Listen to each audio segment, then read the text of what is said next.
अस्सलाम वालेकुम। उम्मीद करता हूँ सब भाई ठीक होंगे और आज के इस न्यू मिनी व्लॉग में सब भाइयों को खुशामदीद कहता हूँ। जैसे जैसे ही सुबह उठा, हाथ मुंह धोया, कंघा किया और व्लॉग शूट के लिए निकल पड़ा। और जैसे ही मैं मोबाइल पकड़कर आग्रह किया तो देखा तो शुएब नहा रहा था। और जैसे ही उसने कैमरे को देखा तो वो नाचने लग गया। वो नाचने इसलिए लग गया ताकि लोगों को पता चले कि महीने में एक बार मैं भी नहा लेता हूँ। जैसे ही मैंने उसे कहा कि मैं ये वीडियो अपलोड करूंगा, उसने कहा कि कोई बात नहीं, वीडियो अपलोड कर दो, मेरा भी रिकॉर्ड बन जाएगा और मैं अगले साल नहाने से बच जाऊंगा। उसके बाद मैं टाइम देखने चला गया कि असर की नमाज को कितना वक्त है। मैं आगे चल के मोबाइल ढूंढने लगा, सामने देखा तो मोबाइल पड़ा था और मैंने मोबाइल की स्क्रीन ऑन की और टाइम देखा तो 4:36 हो चुके थे और असर की अज़ान को चंद ही मिनट बाकी थे, क्योंकि हमारी मस्जिद में असर की जमात 5 बजे होती है। और सामने देखा तो गांडा खड़ा था, उसे मैंने कहा कि कम खाया करो, आगे से नाराज होने लग गया। और जैसे ही मोहसिन ने देखा कहता है ये क्या व्लॉग बना रहे हो, 2-3 एक्शन करके व्लॉग बनाओ। आगे से मैंने भी 2-3 एक्शन करके दिखाए। अब शुएब भी नहा के बाहर आ चुका था और कपड़े पहन रहा था। आज उसने कैमरा देखकर कंघा शुरू कर दिया। नॉर्मल डेज में यह उठकर मुंह भी नहीं धोता, जब इसे मुंह धोने का कहो तो एक मिसाल देने लग जाता है कि अगर शेर मुंह धोए ना धोए वो शेर ही रहता है। और कंघा देख के मुझे बाल दिखाने लग जाता है कि मैं कैसा लग रहा हूँ।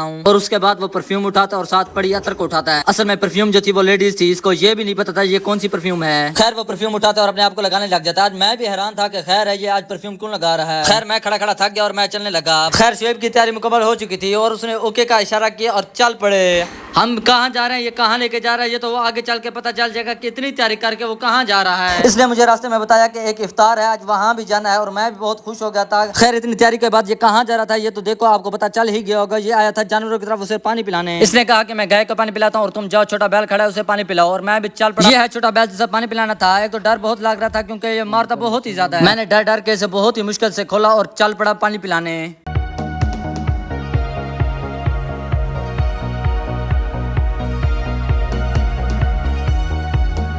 और जैसे ही मैं आगे गया शुएब पहले से ही गाय खोलकर उसे पानी पिला रहा था।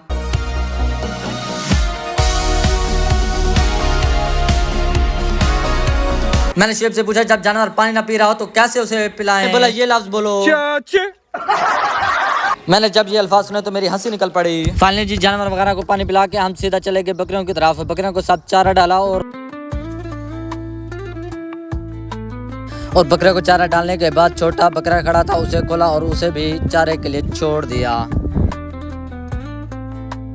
फाइनली तमाम काम मुकम्मल करके अब हम नमाज की तरफ निकल पड़े, क्योंकि असर का जमात का वक्त हो चुका था और शुएब भी मुझसे आगे जा रहा था। और हमने नमाज का वजू किया और बाजमात नमाज अदा की और दुआ के लिए बैठ गए।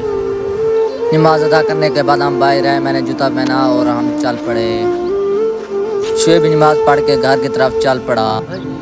नमाज अदा करने के बाद हम सीधा जानवर में आ गए, क्योंकि गाय का दूध भी निकालना था। हमने दूध के लिए बाटी ली और सीधा चल पड़े जानवरों की तरफ। और आखिरकार हमने दूध निकाल ही लिया। आज दूध तो बहुत कम था क्योंकि रोजी की वजह से शुएब ने सही तरीके से दूध को सही तरह नहीं निकाला। नहीं जैसे हम बाहर आए तो 2 लड़के आए हुए थे, कहा कि मोटर चला दो, हमने खेतों को पानी लगाना है। क्योंकि कारी साहब तो इत्तेफाक में बैठे हैं इसलिए मोटर हमें भी चलानी पड़ती है। जैसे हम मोटर चलाने लगते हैं तो 2 लड़के आ जाते हैं, वो कहते हैं पहले मैं लगाऊंगा। दोनों आपस में लड़ने लगते हैं। आखिरकार हमने कहा कि जो पहले आया था पहले वही लगाएगा। कुछ देर बाद दोनों आपस में फैसला कर लेते हैं कि पहले कौन लगाता है।